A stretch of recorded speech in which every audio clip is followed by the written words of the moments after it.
diabetic decay.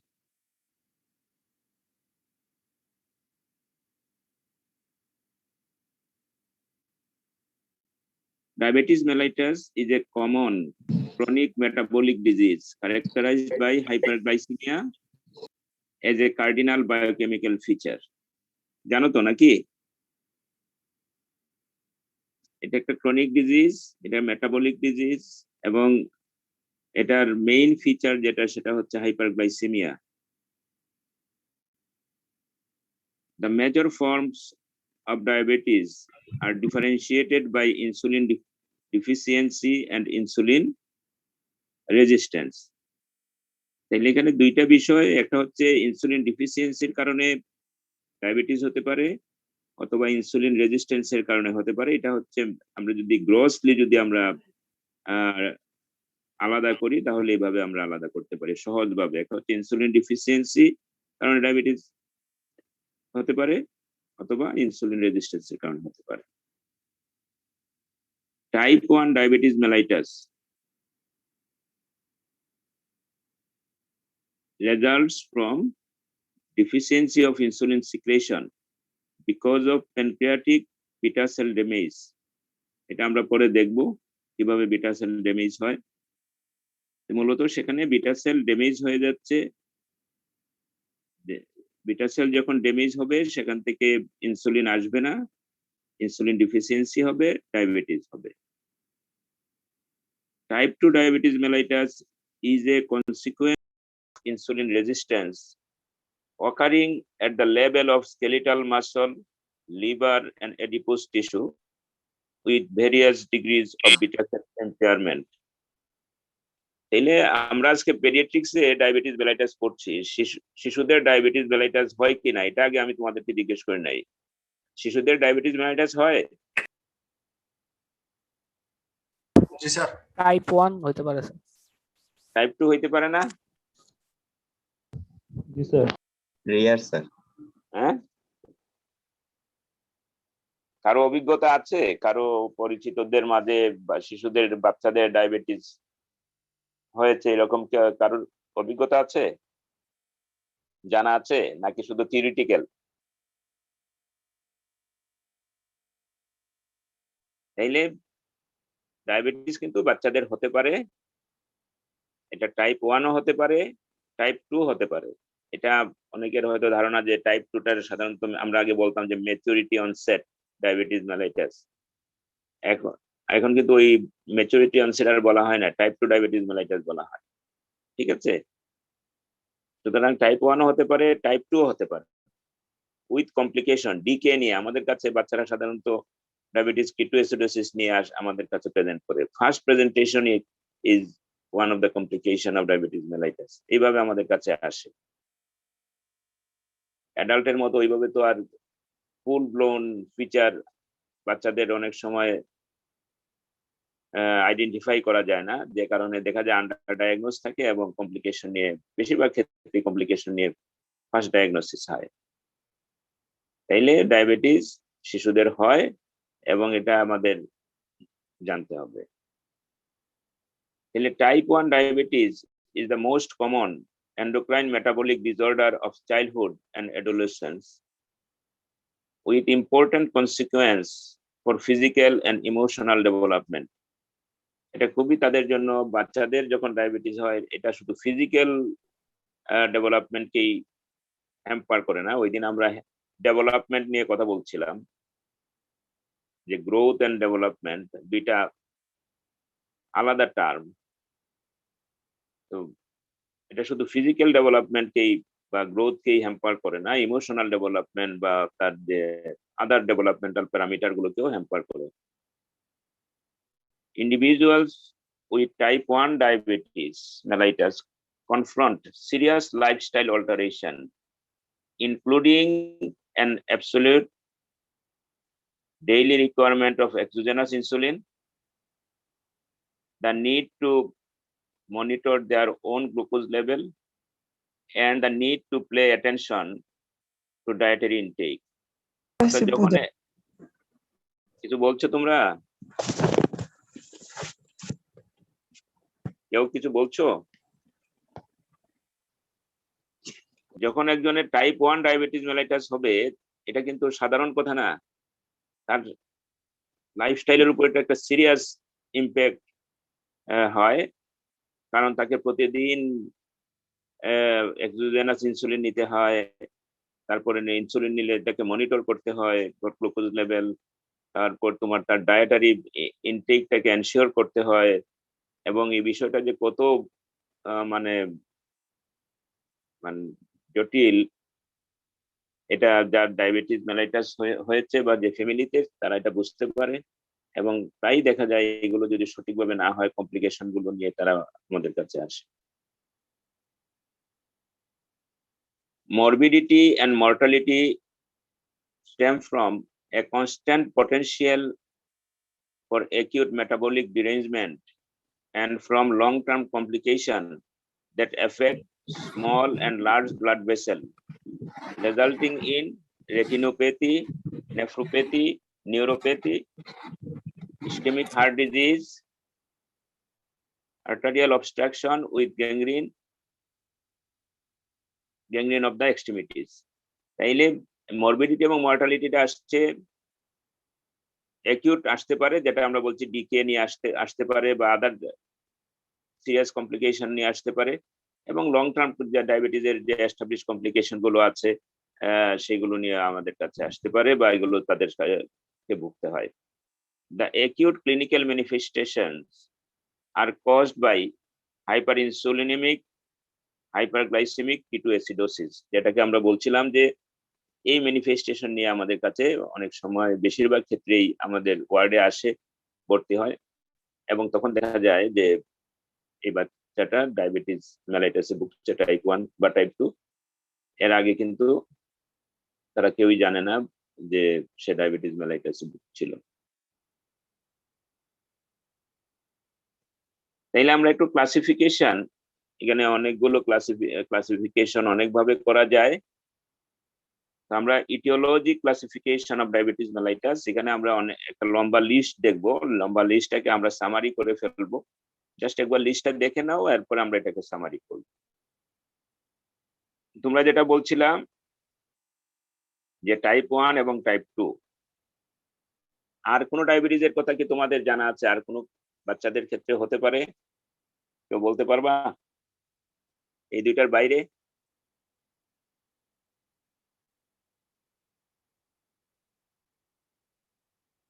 Sir diabetic insipidus. Insipidus এটা আলাদা একটা এন্টিটি, সেপারেট এন্টিটি। ডায়াবেটিক মেলাইটাসের এটাকে আমরা একটা মাল্টিফ্যাক্টোরিয়াল ডিজিজ বলি। কেমন? এটা শুধু একটা ক্লাস মানে ইটিওলজির কারণে হচ্ছে এটা বলা সুযোগ কম, তারপরও আমরা একটা মোটামুটি আমাদের বইয়ে যেভাবে ক্লাসিফাই করা হয়েছে আমরা সেটা একটু দেখি। প্রথম আমরা বলছি টাইপ 1 ডায়াবেটিস। টাইপ 1 ডায়াবেটিস এটা কেন হতে পারে? ইমিউন মেডিয়েটেড হতে পারে অথবা ইডিওপ্যাথিক হতে পারে। এখানে যেটা হচ্ছে মেইন, আমরা আগে যেটা বলেছিলাম, বিটা সেল ডিস্ট্রাকশন হচ্ছে। বিটা সেল ডিস্ট্রাকশনটা কেন হচ্ছে? সেটা ইমিউন মেডিয়েটেড হতে পারে, ইডিওপ্যাথিক, কোনো কারণ ছাড়া, কোনো কারণ পাওয়া যায় না, কিন্তু beta cell destruction. Beta cell destruction ultimately leading to complete insulin deficiency. সহজ কথা। Type 2 diabetes variable combination of insulin resistance and insulin deficiency. Mainly এটা insulin resistance দিয়ে শুরু হয়, কিন্তু ultimately insulin deficiency তে টার্ন করে। এটা হচ্ছে টাইপ 2 ডায়াবেটিস। কিছু জেনেটিক ডিফেক্ট আছে, মানে পিওরলি জেনেটিক। ডায়াবেটিসটাও কিন্তু এটা মানে জেনেটিক এজ এ হোল, এখানে জেনেটিক প্রিডিসপোজিশন আছে, প্রত্যেক টাইপ 1 এও আছে, টাইপ 2 তেও আছে, কিন্তু purely genetic defect of beta cell function. এখানে যদিও এই ইয়েটা রেয়ার, তারপর ওইগুলো মানে পেডিয়াট্রিক এজ গ্রুপে হয়। এর মাঝে এগুলোকে আমরা বলছি অটোজোমাল ডমিনেন্ট কন্ডিশন, একটা হচ্ছে MODY MODY maturity onset diabetes of the young syndromes, MODY syndromes. এটা অনেকগুলো আছে, MODY 1 MODY 2 এইভাবে অনেকভাবে করা যায়। এটা নিয়ে আমরা একটু বলবো, জেনে রাখো শুধু যে এটা একটা অটোজোমাল ডমিনেন্ট ডিসঅর্ডার। আরো কিছু সিনড্রোম আছে, যেমন তোমার মাইটোকন্ড্রিয়াল ডিএনএ মিউটেশনে হয়, যেমন ওলফ্রেম সিনড্রোম, পিয়ারসন সিনড্রোম, এরকম অনেকগুলো সিনড্রোম আছে। ওলফ্রেম সিনড্রোম যেখানে ডায়াবেটিসের সাথে আরো কিছু ঘটনা ঘটে, যেমন ডায়াবেটিস ইনসিপিডাস থাকে, ডায়াবেটিস মেলিটাসের সাথে অপটিক অ্যাট্রফি থাকে, ডেফনেস থাকে, এটাকে আমরা ডিডমোয়ার্ড বলি। এরকম কিছু syndrome, thiamine responsive megaloblastic anaemia with and diabetes, এগুলো হচ্ছে genetic defect of beta cell function.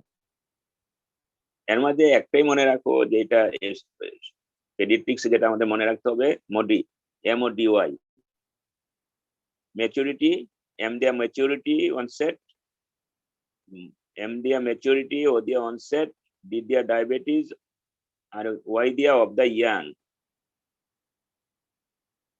এটা নিয়ে আমরা একটু পরে আলাপ করব। কিছু ড্রাগ আছে, ড্রাগ আর কেমিক্যাল আছে যেগুলো তোমরা জানো। এই ড্রাগ গুলোর লিস্ট অনেক বড়, অ্যান্টি রিজেকশন, সাইক্লোস্পোরিন, সিরুলিমাস, গ্লুকোকর্টিকয়েডস, তারপরে L-asparginase, বিটা অ্যাড্রেনার্জিক ব্লকার, এরকম অনেকগুলো আছে যেগুলো দিয়ে তোমার ডায়াবেটিস হতে পারে। ডিজিজ অফ এক্সোক্রাইন প্যানক্রিয়াস, প্যানক্রিয়াসের কিছু ডিজিজ, যেমন সিস্টিক ফাইব্রোসিস, ট্রমা, প্যানক্রিয়াটেক্টমি যদি হয়, প্যানক্রিয়াটাইটিস যদি হয়, তাইলে সেখানে ডায়াবেটিস হতে পারে। কিছু ইনফেকশন থেকে ডায়াবেটিস হতে পারে। এই জিনিসগুলো তোমরা পেডিয়াট্রিক্স একটু মনে রাখতে পারো। যেমন কনজেনিটাল রুবেলা যদি হয়, তার ডায়াবেটিস হতে পারে। সাইটোমেগালো ভাইরাস থেকে ডায়াবেটিস হতে পারে।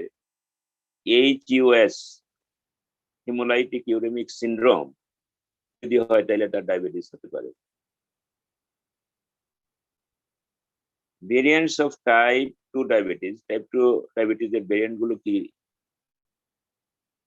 Genetic defect of insulin action, ইনসুলিনের অ্যাকশনের যদি জেনেটিক ডিফেক্ট থাকে, এটা অনেকটা টাইপ 2 ডায়াবেটিসের মতো।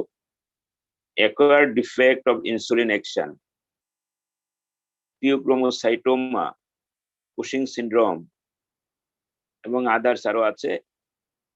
এগুলো অনেকটা টাইপ 2 ডায়াবেটিসের মতোই। আরো কিছু জেনেটিক সিনড্রোম আছে, মেইনলি তারা জেনেটিক সিনড্রোম, কিন্তু তাদের অ্যাসোসিয়েশন হিসেবে ডায়াবেটিস থাকতে পারে, যেটা genetic syndrome with diabetes and insulin resistance হতে পারে, ইনসুলিন ডিফিসিয়েন্সি হতে পারে। যেমন এই সিনড্রোম গুলোর মাঝে ওই দিন আমরা যেটা আলোচনা করছিলাম, ডাউন সিনড্রোম আছে, টার্নার সিনড্রোম আছে, ক্লিনফিল্টার সিনড্রোম আছে। এই তিনটা সিনড্রোম কিন্তু পেডিয়াট্রিক্সে গুরুত্বপূর্ণ। এটা হচ্ছে Down syndrome, Turner syndrome, Klinefelter syndrome. এই তিনটাতেই কিন্তু ডায়াবেটিস থাকতে পারে। আরেকটা আলাদা টার্ম, জেস্টেশনাল ডায়াবেটিস, আর হচ্ছে নিওনেটাল ডায়াবেটিস। নিওনেটাল ডায়াবেটিস যেটা, সেটাও পেডিয়াট্রিক্স এজ গ্রুপে হয়, নাম হচ্ছে নিওনেটাল ডায়াবেটিস, কিন্তু এটা শুধু নিওনেটাল পিরিয়ডে না, এর চেয়ে বিয়ন্ড নিওনেটাল পিরিয়ডেও সেটার প্রেজেন্টেশন আসতে পারে। তাহলে আমরা এখানে 10টা হেডিং এ আমরা অনেকগুলো বিষয় মনে শুনলাম। আসলে এতগুলো মনে রাখা যাবে না, কিছু জিনিস শুধু খেয়াল রাখতে হবে। যদি আমরা pure diabetes in paediatric patient যদি বলি এবং এটাকে যদি আমরা সামারি করি, তাহলে আমরা এখানে 4টা বিষয়কে মনে রাখবো মেইনলি। একটা হচ্ছে টাইপ 1 ডায়াবেটিস, একটা হচ্ছে টাইপ 2 ডায়াবেটিস, আর একটা হচ্ছে MODY, আর একটা হচ্ছে নিওনেটাল ডায়াবেটিস। ঠিক আছে, তোমরা নোট রাখতে পারো যে 4টা। একটা হচ্ছে টাইপ 1, যদি কি feature of diabetes in paediatric patient বলে, বা তোমরা যদি সংক্ষেপে যদি বলতে চাও বা সামারি করতে চাও, তাহলে এখানে 4টা ভাগে আমরা ক্লাসিফাই করবো। একটা হচ্ছে টাইপ 1 ডায়াবেটিস, একটা হচ্ছে টাইপ 2 ডায়াবেটিস, একটা হচ্ছে MODY। MODY মানে কি? এই ছাত্রছাত্রীরা বলো দেখি Modi means So maturity onset diabetes of the young. children. Maturity onset diabetes in young children. ঠিক আছে, এটা কি ধরনের ডিজিজ? কেউ একজন বলো Genetic. কি ধরনের? Autosomal dominant. এটা অটোজোমাল ডমিনেন্ট ডিজিজ, ঠিক আছে। মোডি এন্ড নিওনেটাল ডায়াবেটিস, তাহলে চারটা। এখন এই চারটাকে আমরা একটু যার সংক্ষেপে এটার ফিচার গুলো নিয়ে আমরা একটু কথা বলি। এক হচ্ছে এইজ অফ ডায়াগনোসিস, কখন এটা যা ডায়াগনোসিস হয় সাধারণত। টাইপ 1 ডায়াবেটিস, এটা এইজ হচ্ছে যে আমরা ডায়াবেটিস টাইপ 1 ডায়াবেটিসটা কত সময়ের মাঝে ডায়াগনোসিস হবে সাধারণত। এটার এইজ অফ ডায়াগনোসিস হচ্ছে 6 মান্থ টু 18 ইয়ার্স, একটা লম্বা পিরিয়ড। দেখো তাইলে টাইপ 1টা আজ একেবারে জন্মের সাথে সাথেই হয়ে যাবে ব্যাপারটা এরকম না, এটার একটা লং মানে রেঞ্জ আছে। এটা 6 মান্থ থেকে শুরু করে 18 ইয়ার্স পর্যন্ত এই টাইপ 1 ডায়াবেটিস ফার্স্ট ডায়াগনোসিস হতে পারে। টাইপ 2 ডায়াবেটিস মেলাইটাস, এটা সাধারণত পিউবার্টিতে ডায়াগনোসিস হয়। পিউবার্টিতে এটা 10 বছরের আগে সাধারণত ডায়াগনোসিস হয় না, রেয়ারলি লেস দেন 10 ইয়ার্স। তাইলে এটা মেইনলি হচ্ছে পিউবার্টিতে। তাহলে দেখো পিউবার্টিতে কিন্তু টাইপ 1ও আছে, টাইপ 2ও আছে, দুইটাই আছে। সুতরাং টাইপ 1টা কিন্তু বেশি, তার এই রেঞ্জটা বেশি, 6 মান্থ টু 18 ইয়ার্স। আর টাইপ 2 ডায়াগনোসিস হবে পিউবার্টিতে, এটাই মনে রাখো। লেস দেন 10 ইয়ার্স সাধারণত হবে না, এর পরে। আর মোডি যেটা MODY, এটা younger than 25 years, that means 25 বছরের আগ পর্যন্ত সেটা ডায়াগনোসিস হতে পারে। সুতরাং একটা বাচ্চা যদি বাচ্চা না, সে বড় হয়ে গেছে 18 বছরে বা পরেও দেখা যাবে যে ডায়াগনোসিস হলো, কিন্তু এটা কিন্তু শুরু হয়েছে হয়তো আরো আগে, ডায়াগনোসিস হলো গিয়ে 21 বছরে, এরকম প্রেজেন্টেশন আসতে পারে। আর নিওনেটাল ডায়াবেটিস যেটা আমি বলছিলাম যে এটা ডায়াগনোসিস হবে ইয়াঙ্গার দেন 6 মান্থ, অর্থাৎ 6 মান্থের আগে ডায়াগনোসিস হবে। 6 মান্থের আগে যদি কোনো ডায়াগনোসিস হয় কোনো ডায়াবেটিস, সাধারণত সেটা আমরা ধরে নিব সেটা নিওনেটাল ডায়াবেটিস মেলাইটাস, এবং সেটাও একটা তোমার জেনেটিক ডিসঅর্ডারের কারণেই সেটা হতে পারে। সুতরাং 6 মাসের আগে যদি কোনটা ডায়াগনোসিস হয় সেটাকে আমরা নিওনেটাল ডায়াবেটিস হিসাবেই চিন্তা করব। প্রথমত 6 মাস থেকে শুরু হবে টাইপ 1 ডায়াবেটিস মেলাইটাস, পিউবার্টিতে হবে টাইপ 2, আর মোডি যেটা সেটা সাধারণত 25 বছরের মধ্যে হবে, এবং এটা rare autosomal dominant disorder. Cause কি? Causes and genetic factor. Type 1 এর ক্ষেত্রে এটা হচ্ছে অটো ইমিউন, এটা অটো ইমিউন এবং জেনেটিক প্রিডিসপোজিশন দুইটাই এখানে আছে। Auto immune mainly auto immune disease, এবং এখানে জেনেটিক প্রিডিসপোজিশন থাকবে। সবার ক্ষেত্রে অটো ইমিউনিটিটা হবে না, যাদের জেনেটিক প্রিডিসপোজিশন আছে তাদের ক্ষেত্রে অটো ইমিউনিটি হবে। টাইপ 2 হবে, এটার কজ হচ্ছে ওবেসিটি, মেইনলি হচ্ছে ওবেসিটি, এটা মনে রাখো। আর দ্বিতীয় জেনেটিক এবং ইথনিক প্রিডিসপোজিশন থাকতে পারে, যেটা আমি আগে বলছিলাম যে প্রত্যেকটাতেই একটা জেনেটিক প্রিডিসপোজিশন, যেহেতু এটা মাল্টিফ্যাক্টোরিয়াল ডিজিজ, সেখানে জেনেটিক একটা গুরুত্বপূর্ণ বিষয়। মোডি যেটা সেটার কজ হচ্ছে autosomal dominant, and neonatal diabetes also, it is also due to genetic cause. Features গুলো একটু আলোচনা এই চ্যাপ্টার ক্ষেত্রে একটু শুনে নাও। সেটা হচ্ছে ফিচার্স। টাইপ 1 ডায়াবেটিস এর ক্ষেত্রে এটা ফিচার, মেইন ফিচার হচ্ছে বা লিন হবে, lean and thin, and weight loss থাকবে। টাইপ 2 তে ওবেসিটি হবে এবং ফ্যামিলি হিস্ট্রি পজিটিভ থাকতে পারে। মোডিতে পেশেন্ট লিন এবং ওয়েট লস টাইপ 1 এর মতো। আর নিউনেটাল ডায়াবেটিসে সেখানেও তোমার ফেলিওর টু থ্রাইভ বলি আমরা। ফেলিওর টু থ্রাইভ মানে সে যেভাবে বড় হওয়ার কথা নিউনেটাল মানে পিরিয়ডে, এর পরবর্তীতে ইনফ্যান্ট অবস্থায় তার যেভাবে ওজন বাড়ার কথা দেখা যাচ্ছে সে বড় হচ্ছে না, ছোট। তার সেখানেও lean and thin mainly. Neonatal period কতদিন পর্যন্ত? কেউ একজন বলো তো দেখি। 0 থেকে 28 days। 28 days। তাহলে ঘটনা 28 days এর মধ্যে শুরু হচ্ছে, কিন্তু এটার কনসিকুয়েন্স 6 মান্থ পর্যন্ত হতে পারে, ঠিক আছে? এবং সেক্ষেত্রে নিউনেটাল পিরিয়ডে ডায়াগনোসিস হবে এমন না, এরপরে বিষয়টা ডায়াগনোসিস হতে পারে। তো এই জন্য বাচ্চা যখন আমাদের কাছে আসে ফেলিওর টু থ্রাইভ, যে বাচ্চা বড় হচ্ছে না, যদি আমরা অনেকগুলো কজের মাঝে এটাও কিন্তু আমাদের মাথায় রাখতে হবে যে তার ডায়াবেটিস আছে কিনা। ডিকে, ডায়াবেটিক কিটোএসিডোসিস, এটা দেখা যায় যে টাইপ 1 এর ক্ষেত্রে প্রেজেন্ট থাকে, 25% ক্ষেত্রে ডিকে নিয়ে এসে প্রেজেন্ট করতে পারে। টাইপ 2 তেও ডিকে হতে পারে, সেখানে পার্সেন্টেজটা একটু কম, 5 to 20%। মোডিতে ডিকে হয় না সাধারণত, নিউনেটাল ডায়াবেটিসে ডিকে হতে পারে। ডিকে শুধু মোডিতে হয় না, বাকি তিনটাতেই হয়। মেইনলি হয় টাইপ 1 ডায়াবেটিস মেলাইটাসের ক্ষেত্রে, টাইপ 2 তেও হতে পারে। ট্রিটমেন্টের ক্ষেত্রে যদি আমরা সামারি করি তাইলে দেখা যাবে যে টাইপ 1 এর ক্ষেত্রে আমরা ইনসুলিন দিয়ে ট্রিটমেন্ট করি, মেইনলি ইনসুলিন লাগবেই। টাইপ 2 তে তোমার লাইফস্টাইল মডিফিকেশন, যেগুলো আমরা সাধারণত ডায়াবেটিসের ম্যানেজমেন্ট অ্যাডাল্টের ক্ষেত্রে বলি, লাইফস্টাইল মডিফিকেশন, আদার কিছু ওরাল ডায়াবেটিক এজেন্ট যেগুলো মেটফরমিন আছে, তারপরে ইনসুলিনও লাগতে পারে, কোনো সময় ইনসুলিনও লাগতে পারে। তাহলে এখানে মেইন হচ্ছে lifestyle modification, oral hypoglycemic agent and insulin. মোডিতে এখানে মেইনলি সালফোনাইল ইউরিয়া দিয়ে। জি জি বলো। স্যার স্লাইড কি চেঞ্জ হচ্ছে স্যার? না, স্লাইড চেঞ্জ হয় নাই, এটাতে কোনো স্লাইড, Please. এই স্লাইডটা নাই, এই স্লাইডটা আমি জাস্ট আলোচনা করছি। এটা নোট কি তোমরা নিতে পারছো? ট্রিটমেন্টের ক্ষেত্রে মোডিতে সালফোনাইল ইউরিয়া দিয়ে আমরা ট্রিটমেন্ট করি, আর এটাকে ওরাল হাইপোগ্লাইসেমিক এজেন্ট। নিউনেটাল ডায়াবেটিসের ক্ষেত্রেও তোমার সালফোনাইল ইউরিয়া দিয়ে ট্রিটমেন্ট করা হয়, ইনসুলিনও লাগতে পারে।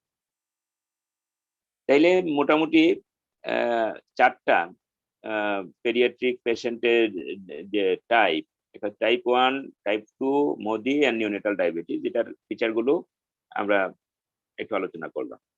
এখানে তো 10টা বিষয় মানে ইটিওলজিক্যাল ক্লাসিফিকেশন আমরা একটা লিস্ট, এই লিস্টটা হয়তো মনে রাখা কঠিন, কিন্তু ওইটা মনে রাখা যাবে। মনে রাখা যাবে না 4টা? জি স্যার। এটা কি আর বলতে হবে? স্যার মোদির ট্রিটমেন্ট আবার একটু স্যার একটু যদি বলতেন। সালফোনাইল ইউরিয়া, ঠিক আছে স্যার। আর নিউনেটাল যেটা স্যার ওইটাতে স্যার কি করব sir? Treatment sulfonylurea and insulin, দুইটাই লাগতে পারে,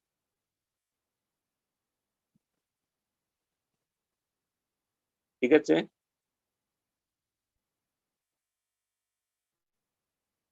এখন আসো আমরা একটু টাইপ 1 ডায়াবেটিস মেলাইটাস নিয়ে একটা কথা বলি। Formally called insulin dependent diabetes mellitus, IDDM আমরা বলতাম, বা জুভেনাল ডায়াবেটিস।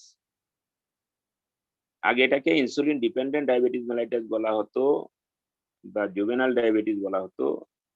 আগে বলা হতো জুভেনাল ডায়াবেটিস এবং ম্যাচুরিটি অনসেট ডায়াবেটিস। এটা আগে বলা হতো ইনসুলিন ডিপেন্ডেন্ট, ইয়েকে বলা হতো ইনসুলিন ডিপেন্ডেন্ট ডায়াবেটিস মেলাইটাস, আরেকটাকে বলা হতো নন ইনসুলিন ডিপেন্ডেন্ট। আসলে কথাটা ঠিক ফিরতো না ওইভাবে, এই জন্য এখন এটাকে টাইপ 1 ডায়াবেটিস মেলাইটাস এবং টাইপ 2 ডায়াবেটিস মেলাইটাস এইভাবে আমরা বলি। Type 1 diabetes mellitus is characterized by low or absent level of endogenously produced insulin and by dependence of exogenous insulin to prevent development of ketoacidosis, and acute life-threatening complication of type 1 diabetes mellitus.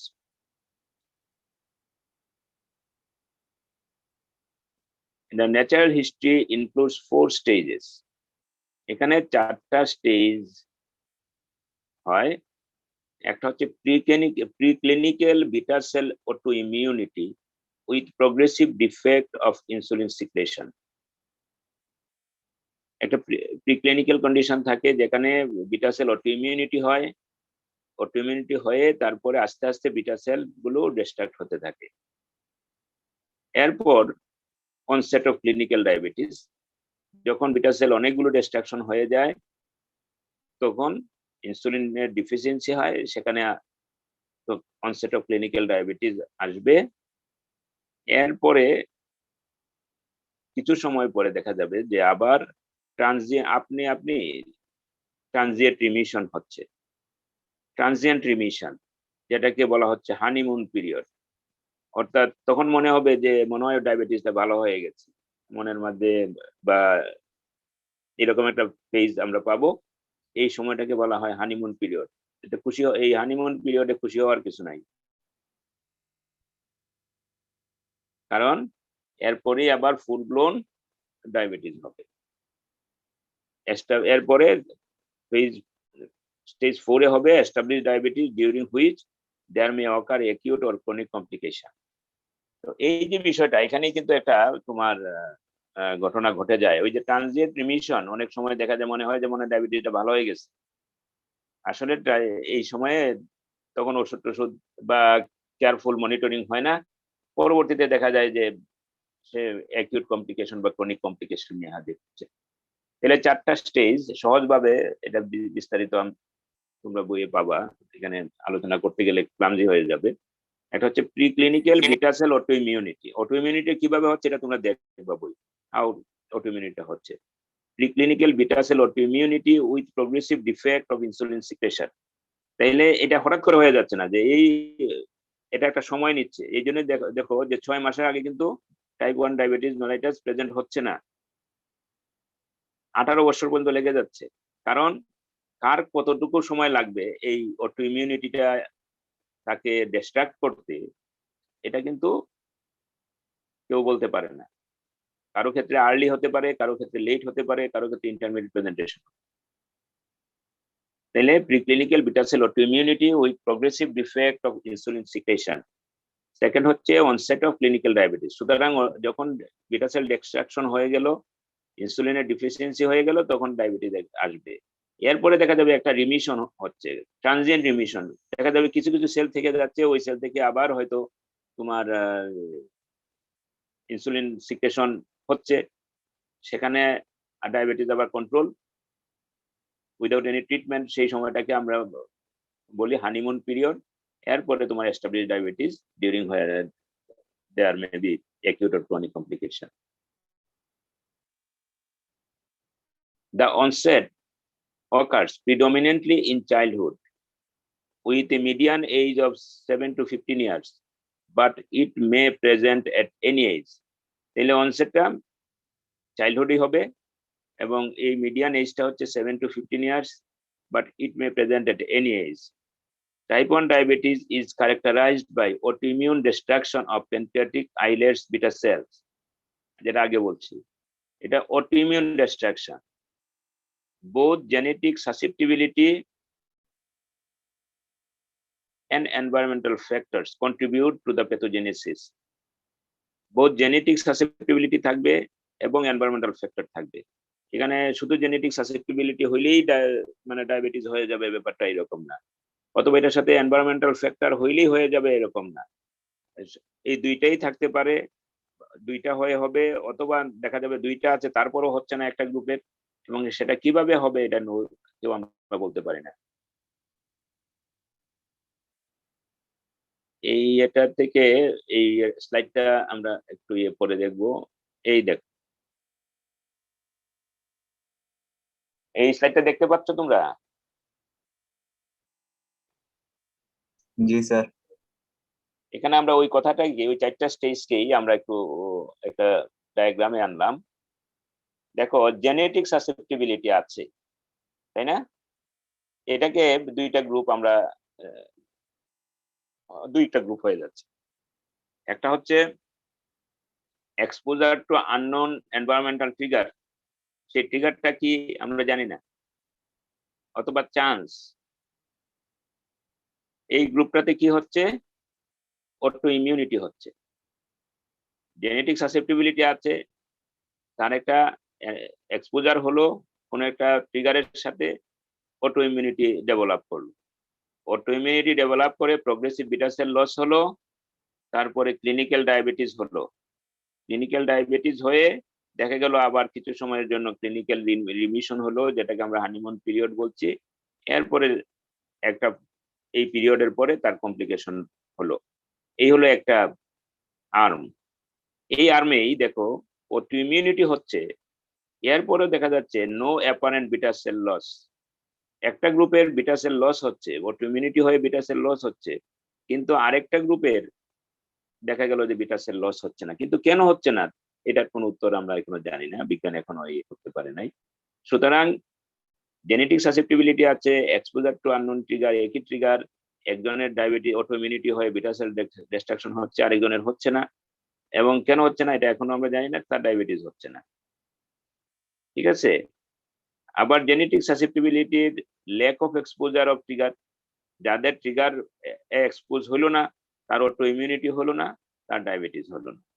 তাইলে এই যে বিষয়টা, এটা আমাদের মাথায় রাখতে হবে যে মেইনলি এখানে জেনেটিক সাসেপ্টিবিলিটি লাগবে, এক্সপোজার টু আননোন এনভায়রনমেন্টাল ট্রিগারের সাথে এক্সপোজড হবে, তারপরে অটো ইমিউনিটি হবে, তারপর বিটা সেল ডিস্ট্রাকশন হবে, ডায়াবেটিস হবে, কমপ্লিকেশন হবে।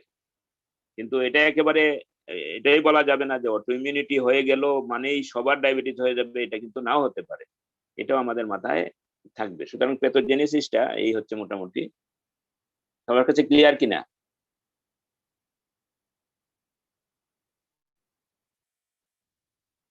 আমার কথা শুনতে পাচ্ছ তোমরা? জি স্যার। জি স্যার।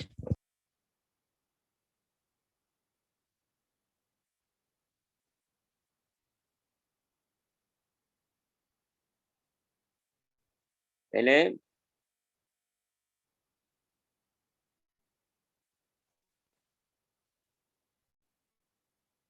আগের স্লাইডটাতে আমরা গেছিলাম, আচ্ছা সেখানে আমাদের ইনসুলিনের ফাংশন নিয়ে আমরা কথা বলছিলাম। ইনসুলিনের ফাংশন কি বলো তো দেখি? ব্লাড গ্লুকোজ লেভেল রিডিউস করা। শুধু কি এটা গ্লুকোজ মেটাবলিজমে নাকি অন্য কোনো ইয়েতে আছে? ফ্যাট স্যার মেটাবলিজম করে sir, Complete protein metabolism. Metabolism, আর স্যার হচ্ছে পটাশিয়াম স্যার সেলের ভিতরে ঢোকানোর জন্য স্যার কাজ করে। শুধু গ্লুকোজ মেটাবলিজম, কার্বোহাইড্রেট মেটাবলিজম নাকি? না স্যার, গ্লুকোজ প্রোটিন ফ্যাট তিনটেই স্যার। আর স্যার পটাশিয়াম হচ্ছে স্যার সেলের ভিতরে ঢোকানোর জন্য কাজ লাগে স্যার। আগেরটা জানছেন, আগের স্লাইডটা তাই না? তাহলে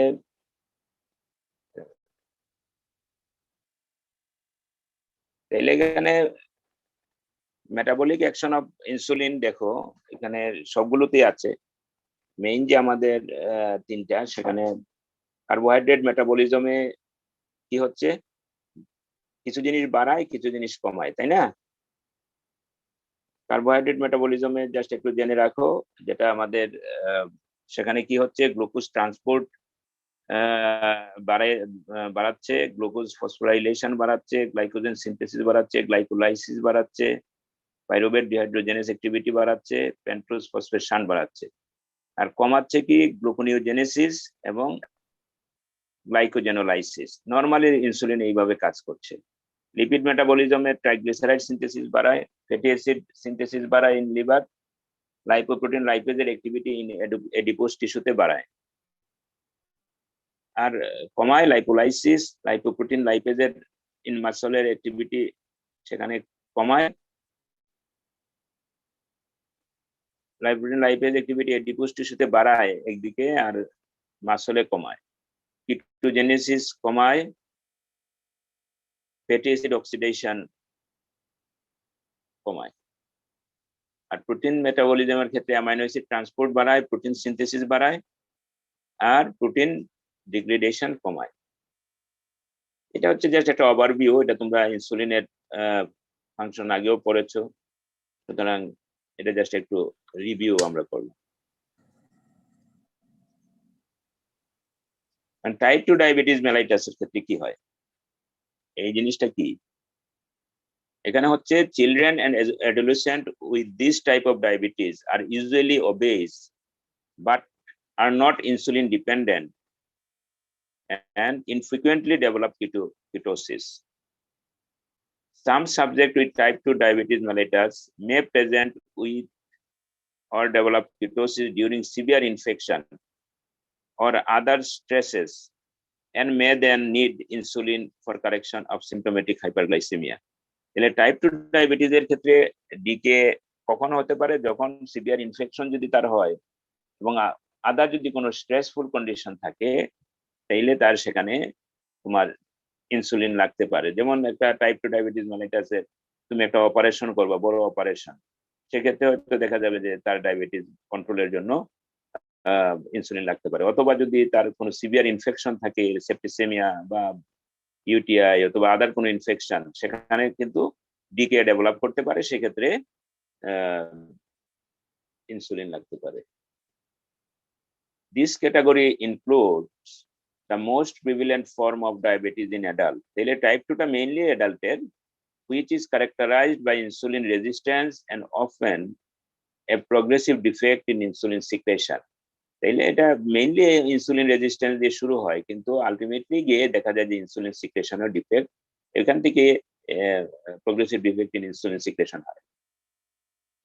This type of diabetes was formerly known as adult onset diabetes mellitus or non-insulin dependent diabetes mellitus. আগে বলছি, the presentation of type 2 diabetes is typically more insidious than that of type 1 diabetes mellitus. তাহলে type 2 ডায়াবেটিসটা insidious presentation হয়, type 1 টা more acute than type 2. Children with type 2 diabetes mellitus often seek medical care because of excessive weight gain and fatigue as a result of insulin resistance and or incidental finding of glycosuria during routine physical examination. তাহলে আমাদের কাছে type 2 diabetes মেলাইটাসটা যখন আসে, কিভাবে আসে, সাধারণত আসে একটা ওবেস পেশেন্ট, তার ওয়েট গেইন হচ্ছে, আনএক্সপ্লেইনড ওয়েট গেইন হচ্ছে, অথবা সে ফেটিক, সে দুর্বল, সে কাজ করার মানে আগ্রহ পায় না, বা আনএক্সপ্লেইনড ফেটিক, তখন আমাদের, অথবা যদি ইনসিডেন্টাল কোনো সময় আমরা রুটিন কোনো টেস্ট করি, সেখানে গ্লাইকোসুরিয়ার ডায়াগনোসিস হলো ইউরিনে, সেক্ষেত্রে আমরা পরে কজ আইডেন্টিফাই করতে গিয়ে দেখা গেল যে এটা এখানে ডায়াবেটিস মেলাইটাস আছে। তাইলে টাইপ 1 এবং টাইপ 2 টা আমরা বুঝলাম। এখন যে বিষয়টা আমাদের লাগবে সেটা ডায়াগনোসিসের ক্ষেত্রে, বা যে কন্ডিশন গুলো আমাদের খুব ভালো করে জানতে হবে ডায়াবেটিস প্রপারলি ডায়াগনোসিস। ডায়াবেটিস ফুল ব্লোন হয়ে গেল, যে কেউ ডায়াবেটিস ডায়াগনোসিস করতে পারবে, কিন্তু আমরা যদি আর্লি ডায়াগনোসিস করতে পারি, আর্লি ইন্টারভেনশন নিতে পারি, তাহলে সেটা হবে সবচেয়ে ভালো। এই জন্য আমাদেরকে যে টার্মিনোলজিটা ভালো করে জানতে হবে, বা যে বিষয়টা জানতে হবে, সেটা হচ্ছে ইম্পেয়ার্ড গ্লুকোজ টলারেন্স, আইজিটি। এই শব্দটা তো তোমরা মনে হয় জেনেছো আগে, না? impaired glucose tolerance.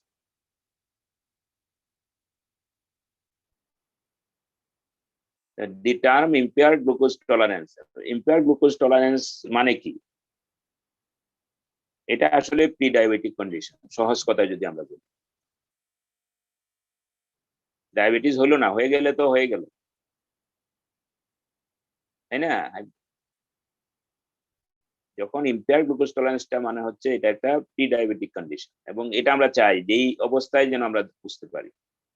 The term impaired glucose tolerance refers to a metabolic stage that is intermediate between normal glucose homeostasis and diabetes. যে কথাটি আগে বলছিলাম, এটা হচ্ছে একটা প্রি ডায়াবেটিক কন্ডিশন, এটা একটা intermediate phase.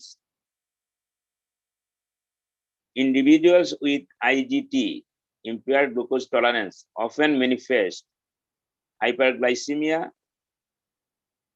only when challenged with the oral glucose load used in the standardized oral glucose tolerance test. অর্থাৎ আমরা যখন তখনই আইজিটিতে হাইপারগ্লাইসেমিয়া হবে যখন আমরা একটা লোড দিব, ওরাল গ্লুকোজ লোড 75 গ্রাম গ্লুকোজ যখন আমরা খাওয়াই দেওয়ার পরে যখন আবার 2 ঘন্টা পরে যখন টেস্ট করব, তখন দেখা যাবে যে তার হাইপারগ্লাইসেমিয়া আছে। অর্থাৎ তাকে একটা লোড দিলাম, লোড দিয়ে দেখলাম যে আসলে সে এটা নিতে পারে। এটাই হচ্ছে যেটাকে ওজিটি মানে ওরাল গ্লুকোজ টলারেন্স টেস্ট বলতেছে, এটা ওজিটিটি।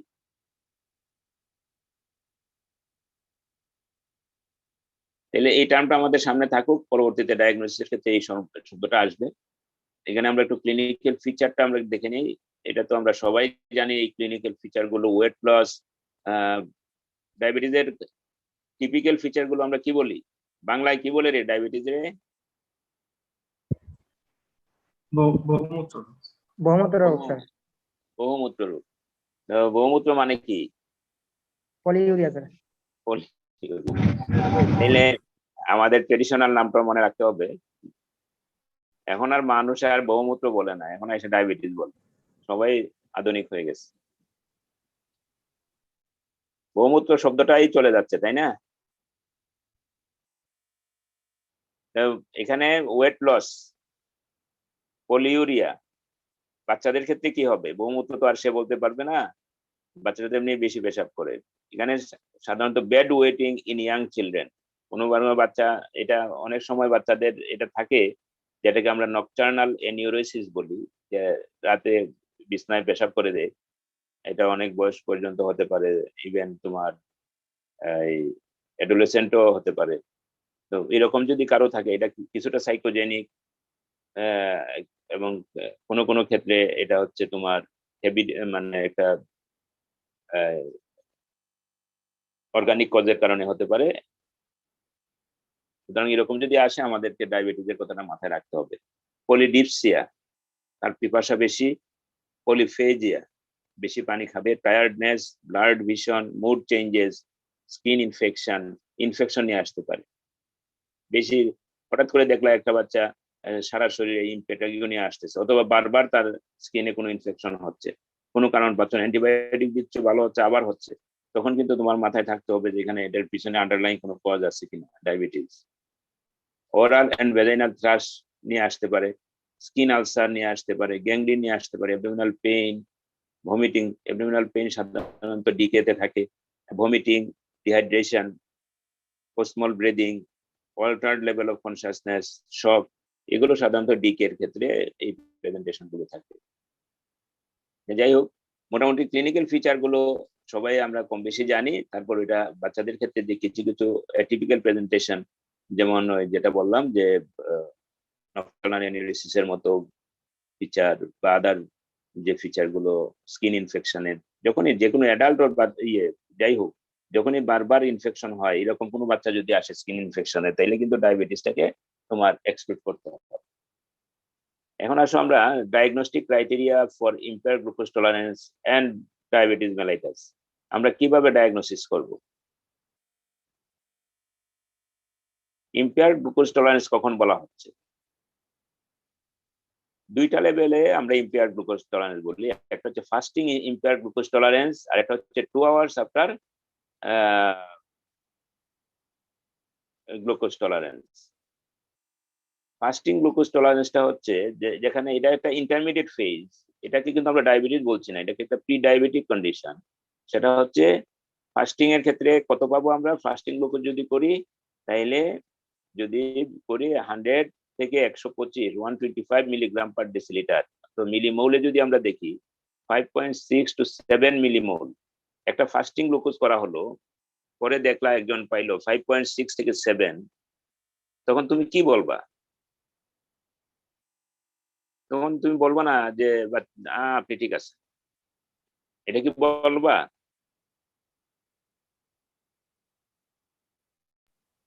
না স্যার, বলবো যে রিস্ক আছে। হ্যাঁ, এই কথাটাই বলার জন্যই আমরা কিন্তু মানে বলে ফেলি যে হ্যাঁ, সাথের নিচে তো আপনার ঠিক আছে, আপনার ডায়াবেটিস নাই, বলে দিলাম ডায়াবেটিস নাই, এটা বলবো, কিন্তু সাথে সাথে এটা বলতে হবে যে এখন আপনার ডায়াবেটিস হয় নাই, কিন্তু আপনি রিস্কে আছেন, আপনাকে লাইফস্টাইল মডিফাই করতে হবে। এই কথাটাই কিন্তু এখন আমাদের এই বিষয়টা ভালো করে আমাদের মাথায় ঢোকাতে হবে যে একটা তোমার ব্লাড সুগার করে আনলো, তুমি দিলা, তুমি তো কয়দিন পরে দিবা, এখন পাইলা 100 থেকে ফাস্টিং এ 100 থেকে 125, মনে মনে খুশি, রোগীর পার্টিও খুশি যে না আমার তো ডায়াবেটিস নাই, আমি ভালো আছি, ইচ্ছা মতো মিষ্টি খাইলো, সবকিছু করলো, পরে দেখা গেল যে আসলে কয়েকদিন পরে ডায়াবেটিসের কমপ্লিকেশন নেই। তাইলে 5.6 থেকে 7 মিলিমোল পার লিটার যদি ফাস্টিং এ পাওয়া যায়, তাইলে কিন্তু আমরা বলবো যে এটা প্রি ডায়াবেটিক বা ইম্পেয়ার্ড গ্লুকোজ টলারেন্স। এই কথাটা মাথায় রাখো, এটা হলো ফাস্টিং লেভেলে। আর যদি 2 আওয়ার্স আফটার ব্রেকফাস্ট করো বা 2 আওয়ার্স আফটার ফুড করো, তাইলে সেই ওই সময় কি হবে, সেখানে more than 140 milligram per decilitre to less than 200 milligram, মানে 199, 140 থেকে 199 milligram per decilitre, 199 milligram per decilitre. আর যদি মিলিমোলে আমরা যাই, হাইয়েস্ট 11.1 মিলিমোল, 11.1 মিলিমোল পর্যন্ত যখন পাওয়া যাবে 2 ঘন্টা পরে, খাবারের 2 ঘন্টা পরে, তখন এটা হবে ডায়াবেটিস না, কিন্তু প্রি ডায়াবেটিক বা ইম্পেয়ার্ড গ্লুকোজ টলারেন্স। তাহলে দুইটা লেভেলেই আমরা যেন ইন্টারপ্রিট করতে পারি। তো ফাস্টিং এ যখন আসবে তখন লেভেলটা কি হবে, 2 hours after glucose taking a যখন আসবে তখন কি হবে, ক্লিয়ার তো এটা? তাইলে 140 থেকে 200 পর্যন্ত বা 199 পর্যন্ত, 200 হয়ে গেলে আবার এটা চলে যাবে তোমার ডায়াবেটিসের দিকে, ঠিক আছে? তাহলে এই সময়টাকে আমরা বলবো impaired glucose tolerance means pre diabetic. আর ডায়াবেটিস মেলাইটাস কখন বলবো, যখন সিমটম থাকবে, symptom of diabetes mellitus plus random or casual plasma glucose more than 200 or equal to 200 milligram per deciliter, that is 11.1 millimole. তুমি একটা মানুষের পরীক্ষা দিলা, তার সিমটম আছে অথবা নাই, কিন্তু তার ব্লাড গ্লুকোজ লেভেল প্রথম অকেশনেই র্যান্ডম, যেটা বলি যে কোনো না, তোমার কাছে আসলো ফাস্টিং টাস্টিং না, আইলো দিয়ে দিলা, সেই পত্রে তুমি পাইলা তুমি 200 পেয়ে গেলা, 200 বা এর উপরে বা 11.1 মিলিমোলের উপরে বা 11.1 মিলিমোল, তাইলে কিন্তু তাকে তুমি কি বলবা, ডায়াবেটিস বলবা। ওর ফাস্টিং, অথবা কি হতে পারে, ফাস্টিং অ্যাটলিস্ট 8 আওয়ার্স, সারা রাত 8 ঘন্টা না খেয়ে থাকবে, সেক্ষেত্রে প্লাজমা গ্লুকোজ লেভেল যদি 7 হয়, 7 মিলিমোল পার লিটার, অথবা 126 মিলিগ্রাম পার ডেসিলিটার, মিলিগ্রামে বললে 126, মিলিমোলে বললে 7, যদি এই পরিমাণ পাওয়া যায়, তাইলে আমরা বলবো তাকে ডায়াবেটিস।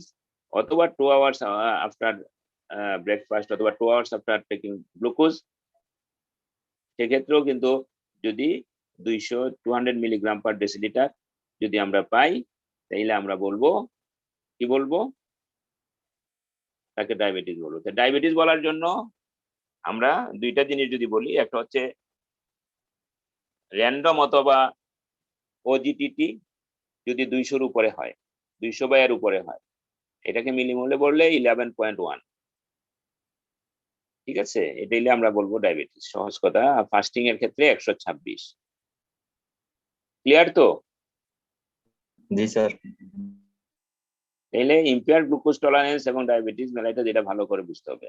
এখানে আরেকটা বলছে, ওর হিমোগ্লোবিন A1C, হিমোগ্লোবিন A1C সম্পর্কে জানো নাকি তোমরা? এই শব্দটা জানো? Sir G sir.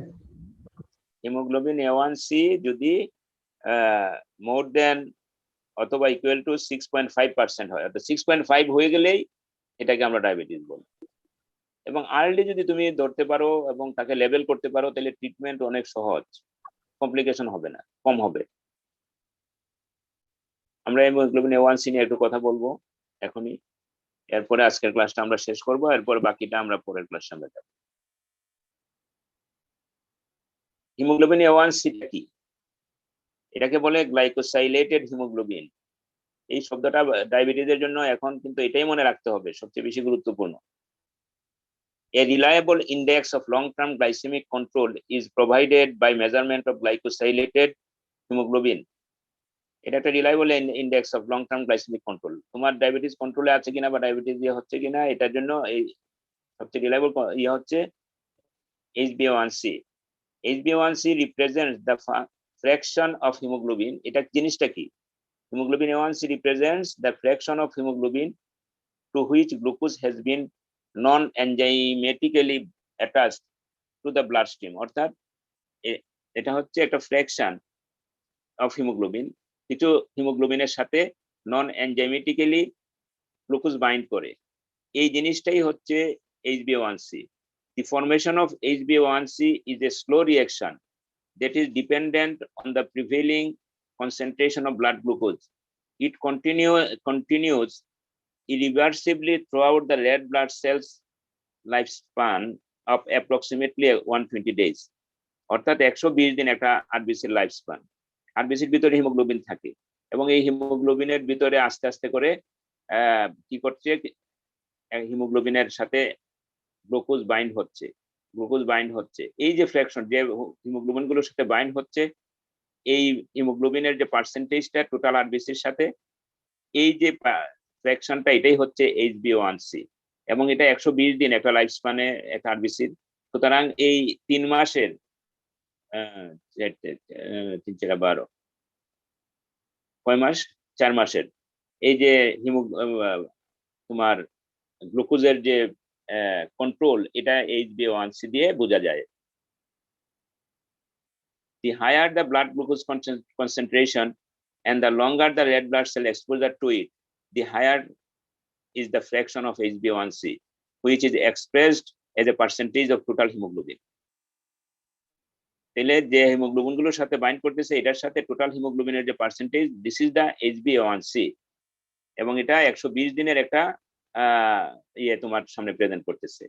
The lower the HbA1c level, the more likely it is that microvascular complications such as retinopathy and nephropathy will be less severe, delayed in appearance, or even avoided altogether.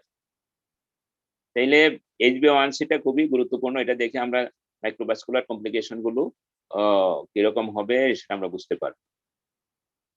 Although values of HbA1c may vary according to the methods used for measurement, in individuals without diabetes, the HbA1c fraction is usually less than 6%. তাহলে HbA1c-টা যাদের diabetes নাই, সেখানে সাধারণত আমরা 6%-এর নিচে এটাকে percentage হিসাবে প্রকাশ হয়। তাইলে আমরা HbA1c-র ক্ষেত্রে আমরা এটা নর্মাল ভ্যালুটা আমরা দেখে নেই। নর্মাল ভ্যালু হচ্ছে, এখানে আমরা বলছি 6% এভারেজ, নর্মাল ভ্যালু হচ্ছে 4% to 5.6%, ঠিক আছে।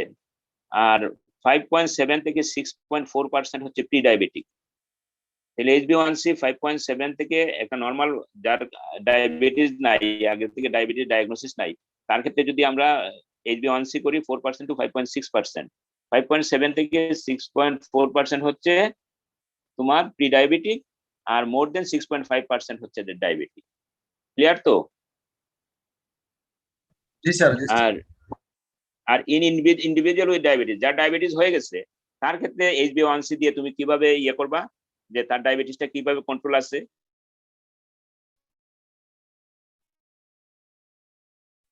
যার ডায়াবেটিস আছে তার ক্ষেত্রে HbA1c তুমি মাপবা, মাপার পরে তুমি যেটা দেখবা, যেমন সে গুড মেটাবলিক কন্ট্রোল কখন বলবা, যখন 6 থেকে 7.5% পর্যন্ত মাঝে পাবা, তখন তা বলবা যে ইয়েস, আপনার ডায়াবেটিস ভালো কন্ট্রোলে আছে। ফেয়ার কন্ট্রোল হলো এত ভালো না, 7.6 থেকে 9.9%, আর পোর কন্ট্রোল হলো 10% অর হায়ার। ক্লিয়ার তো? তোমার বাসায় কেউ ডায়াবেটিস আছে বা কেউ ডায়াবেটিস ভুগতেছে, তুমি তাকে HbA1c দিলা, তার ক্ষেত্রে তুমি ইন্টারপ্রিটেশনটা এইভাবে করবা, 6 থেকে 7.5% হলো good metabolic control, fair control হলো 7.6 থেকে 9.9%, আর পোর কন্ট্রোল হলো 10% অর হায়ার। আর নর্মাল ভ্যালুটা আমি বলে দিলাম, 4 থেকে 5.6% হলো নর্মাল, 5.7 থেকে 6.4% প্রি ডায়াবেটিক, আর মোর দেন 6.5%। যখনই 6.5 এর উপরে হয়ে যাবে, তখন তাকে ডায়াবেটিক হিসেবে লেবেল করবা। ক্লিয়ার তো? জি স্যার। কোনো প্রশ্ন আছে কিনা? আজকে পর্যন্ত আমরা ডায়াগনোসিস পর্যন্ত গেলাম। নেক্সট ডেতে আমরা কমপ্লিকেশন, ট্রিটমেন্ট, ডিকে, এগুলো আমি সোমবারে ইনশাআল্লাহ করব। কোনো প্রশ্ন আছে এই পর্যন্ত? স্যার অ্যাটিপিক্যাল কি প্রেজেন্টেশন নিয়ে আসতে পারবে? এই যে বাচ্চাদের ক্ষেত্রে আমরা বললাম অ্যাটিপিক্যাল প্রেজেন্টেশন তো তোমার এই যে ডিকে, এটা one of the atypical presentation. বাচ্চা হঠাৎ করে শ্বাসকষ্ট নিয়ে চলে আসলো, তুমি মনে করবে এটা কি এটা ইয়ে কিনা, এর নাম কি এই নিউমোনিয়া কিনা, কিন্তু কাশি টাশি কিচ্ছু নাই। হঠাৎ করে পার্সোনাল ব্রিদিং নিয়ে আসলো, হঠাৎ করে দেখালো অ্যাবডোমিনাল পেইন নিয়ে আসলো, আনএক্সপ্লেইনড অ্যাবডোমিনাল পেইন, আনকনসিয়াসনেস নিয়ে আসলো। এই ধরনের এটা হলো তোমার সিভিয়ার। আর নর্মাল যেটা আমি বললাম যে যেমন বেড ওয়েটিং, মা এসে বলতেছে যে বাচ্চা বিছনা ভিজায় ফেলে, পেশাব করে ফেলে, বাচ্চা বাড়তেছে না, বড় হচ্ছে না, খায় না, আনএক্সপ্লেইনড ওয়েট লস, এগুলো নর্মাল ইয়ে। কিন্তু অ্যাটিপিক্যাল বাচ্চার ক্ষেত্রে তো আমরা সাধারণত মাথায় ডায়াবেটিস থাকে না, এটা আমরা পরে দেখবো। তো ঠিক আছে, তোমাদের নেক্সট ক্লাস কি? Sir gynae sir. গাইনি না? তাহলে আমরা নেক্সট ক্লাসে তোমাদের বাকি এগুলো দেখবো, এটা শেষ করব, পরবর্তীতে এটা আসবে আর কি।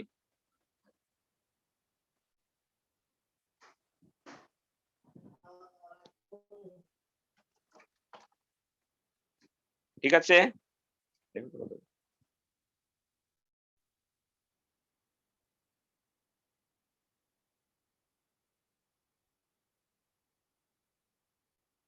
কতক্ষণ আছে?